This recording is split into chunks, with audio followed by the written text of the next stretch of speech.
is Demons, and it's going to hurt me more than it hurts you. Demons, the show that has been scientifically shown to make Buffy the Vampire Slayer 17% less cool just by being near it on a DVD rack. This episode is called Suckers, so it's named after the people who watched the show on initial broadcast. The episode begins with a very small flashback to World War I. I'm guessing they had a bunch of props from the last 3 dozen things set around World War I that were made in the UK in the last couple of years. Mina can see and clearly has fangs. Apparently 4 episodes in is the right time to reveal that one of your main characters, who's clearly a vampire, is actually supposed to be a vampire. Yeah, they never told us what she was before this episode. This was supposed to be a mystery. Back in the future, Glenister and Luke are stalking some punks who are lawfully bringing a coffin into the country. Just once, I'd like to see a show where the heroes assume that the unusual people are monsters, only to find that they killed someone harmless. Alas, this show hasn't got the bravery or brains to even attempt something like that. In this show, if you look weird, you are clearly a demon and need to be killed. Even if they did kill someone innocent, I'm sure they'd come up with some excuse. Something like they were necessary collateral damage because humans need Lebensraum or something.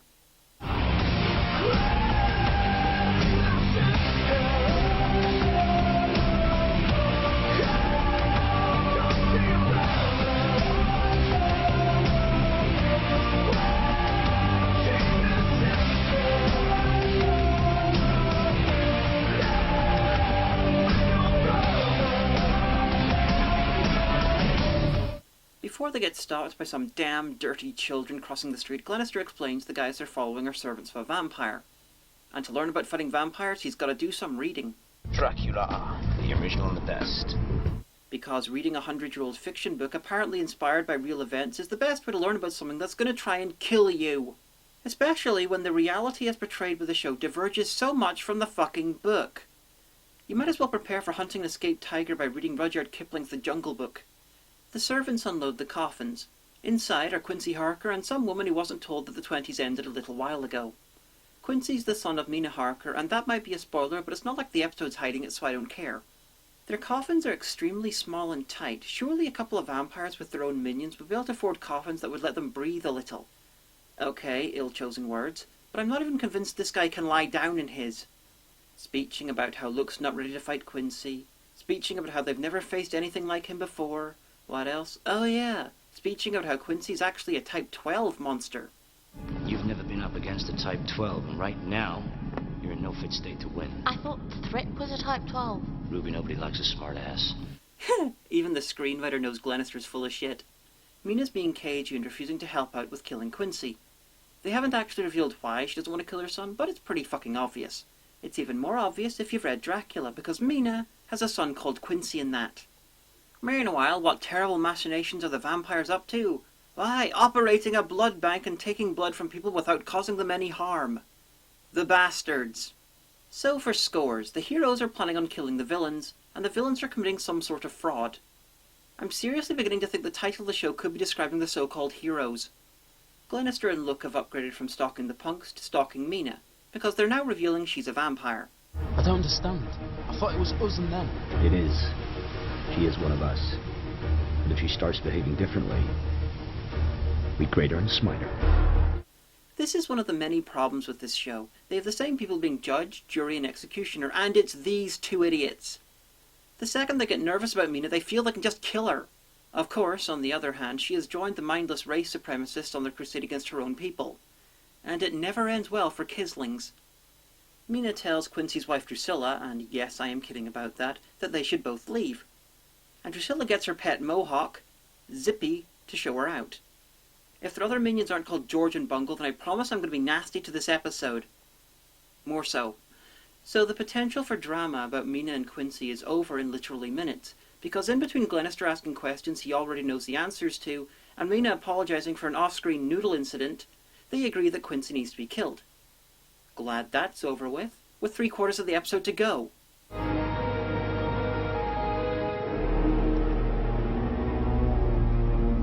Wanted to see him? Your wish is granted. Oh, I thought we dealt with this shit last scene. See him. I can't tell if that's deliberate to show that she's a cunt, or if the writer had a brain fart. Anyway, Mina gets taken from her dressing room after a recital, because being a world-famous pianist under your own name that you haven't changed for over 100 years doesn't make you hard to find at all. Join me.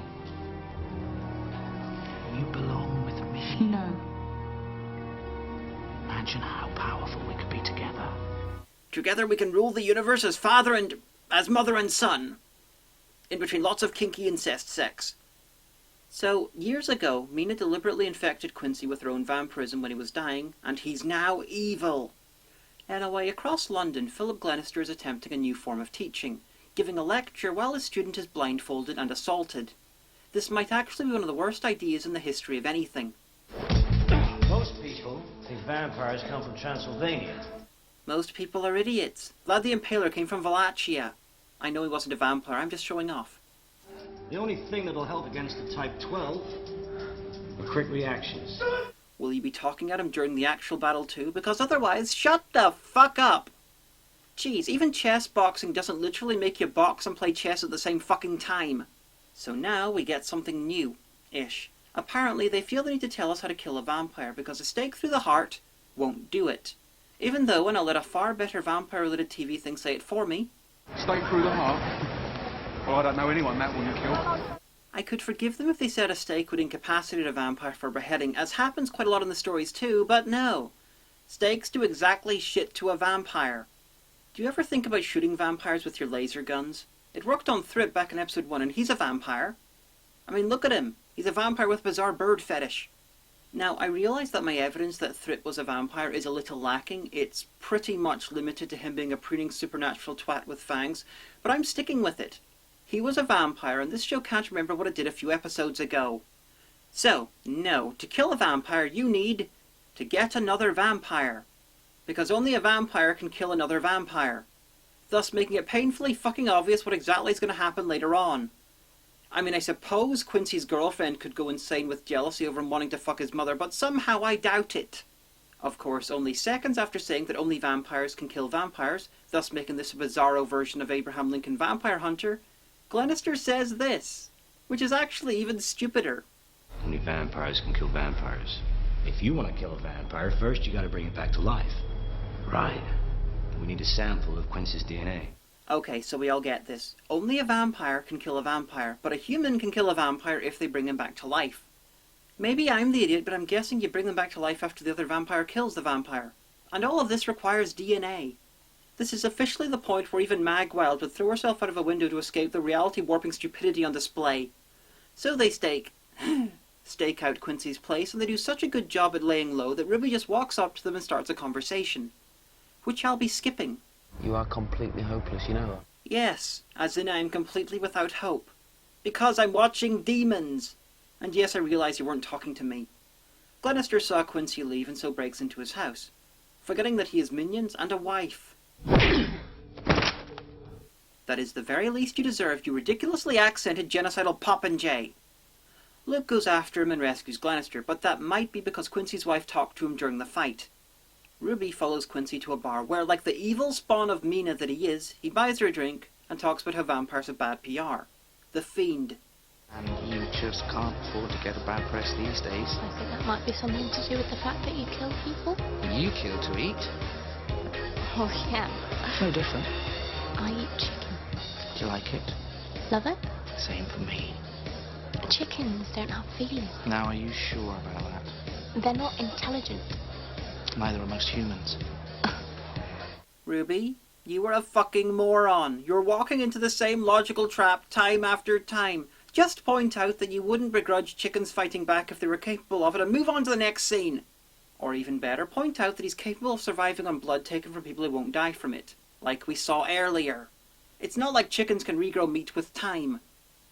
Anyway, do you want to know how the DNA, kill him, bring him back to life again and kill him again shit actually works? Of course you don't.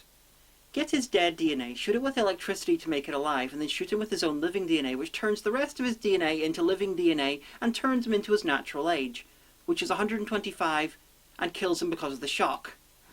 I am so sorry. Please come back. All is forgiven. Okay, sorry. Momentary lapse. Ruby has brought them one of Quincy's hairs. How did you get a hold of that? It looks like a gelled pube. Don't ask. I really hope this is part of a plan by Quincy, or he's one really fucking stupid vampire.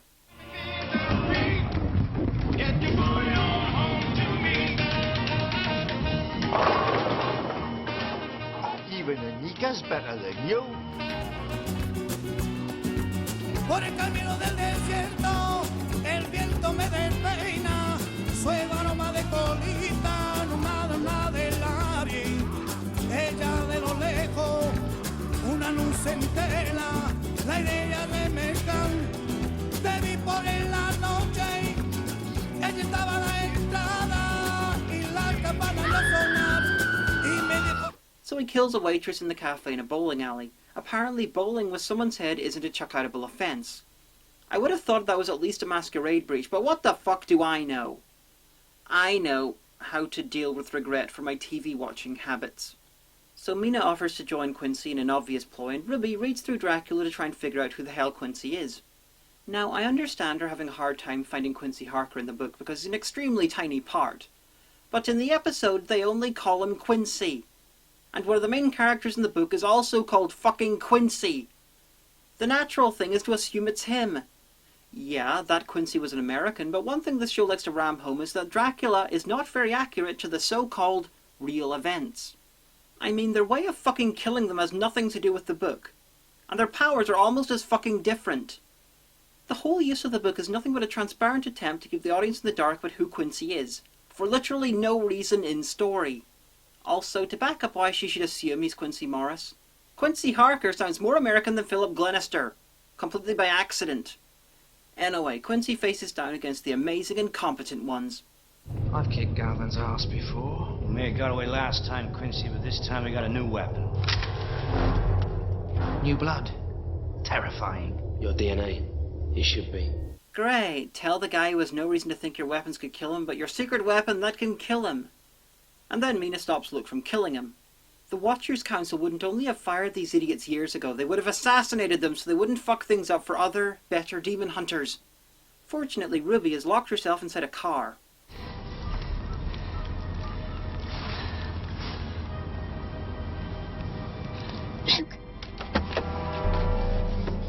You're not very good at lying low, are you? If apocalypses come at anything like the frequency in other supernatural shows, it's a fucking miracle that the world's not been destroyed over and over a fucking again. Us and them. Grade them and smite them. I thought you believed that crap too. I do. I believe totally in the extermination of my kind, and when the rest are dead, I'll happily be taken into a gas chamber or something equally smitey. So she tells her story, which she could have told earlier, but hey, the audience not knowing shit is more important than the main characters knowing shit. Quincy was born after the events of Dracula and was named after Quincy Morris, the Texan that almost never turns up in movie adaptations and died in the finale. He was a soldier in World War I, where no doubt the more bookish of his comrades insulted him for being named after the baby in Dracula. He was injured in battle and left with a mild case of dying, and his mum gave him some of her blood in a transfusion, therefore turning him into a vampire. But this is pretty much what I've said already, moving on. Why didn't you tell me this before? It's not something I'm proud of. Okay, but that doesn't explain why Glenister didn't tell him. I do have one question though. When exactly did Mina get turned into a vampire? Dracula died, and then Quincy was born. Did she give birth to him while she was a vampire? Did Dracula come back somehow? Was there a time delay in the vampirism? So Quincy's too evil and powerful for Luke to kill him. I mean, Glenister tried to kill him several times and he's never died. So Quincy's clearly a merciless monster. In fact, this scene between him, Glenister and Ruby just illustrates how much more sympathetic Quincy is. Glenister is on a mission to exterminate an entire species, while Quincy watched his friends die in a war he didn't want to fight in and then was turned into a vampire without his consent. Quincy's clearly done enough shit to deserve the smiting, but the thing is, Glenister would kill him regardless of that. I suppose one of the few good things about this episode is that the writer isn't entirely sympathetic to Glenister. Which is good, but on the other hand, everything is really fucking stupid. Galvin is obsessed with revenge. For me, it's power. And with Mina's blood, the pure blood of Dracula, I'll be the most powerful vampire around. 1. You have Mina's blood. She gave it to you to turn you into a vampire. 2. If the blood you got from her is diluted and less powerful than Dracula's, that's okay, but it also means that any further blood you get from her will also be diluted. So you won't have Dracula's blood. You'll have Dracula's blood a generation removed. Just like you have now. 3. Dracula was killed in the novel, without the sciencey DNA magic aging gun shit. How powerful is he really? So Mina gives Luke the wrong address, removes some of her own powerful Mina blood and drinks it, which gives her back her sight and makes her uber powerful. even though it's her own fucking blood. I know that if you remove some of your blood and wait a month before injecting it back in will give you a kick, but that was out of her body for less than a minute. And that doesn't restore your sight or turn you into Lamagra the Blood God. And if she's now as powerful as Dracula, then how the fuck did a gang of 5 Victorian guys manage to kill Dracula? And if injecting your own blood makes you a more powerful vampire, then why doesn't Quincy just do that?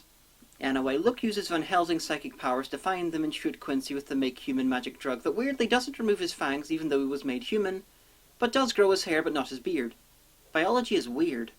During the fight, they stake Drusilla, something they lampshade. They said that wouldn't kill her. Well, it sure as hell slow her down. And they never mention her again. Are they going to hold her until they can take some of her DNA and create another vampire killing round? I have no idea. I know they mentioned that vampires can kill vampires, but since they didn't have Mina kill Quincy, I think they forgot that fact, so fucking hell, this is stupid.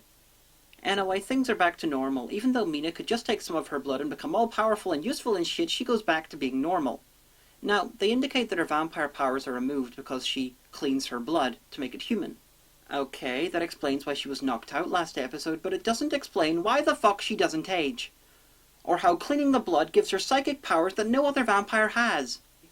And it certainly doesn't explain why injecting her blood back into herself gave her superpowers.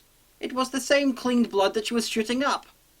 This is possibly the worst episode yet. It's definitely the stupidest. But on the other hand, someone was there to spell out just how much of a shit Glenister is. So, I do like that. There were times when this achieved the same level of random idiocy as Bonekickers, and even a few moments when it surpassed it. So I'm equal parts impressed, horrified, and really fucking shocked. That was Demons, and it hurt me more than it hurt you. We have sinned so many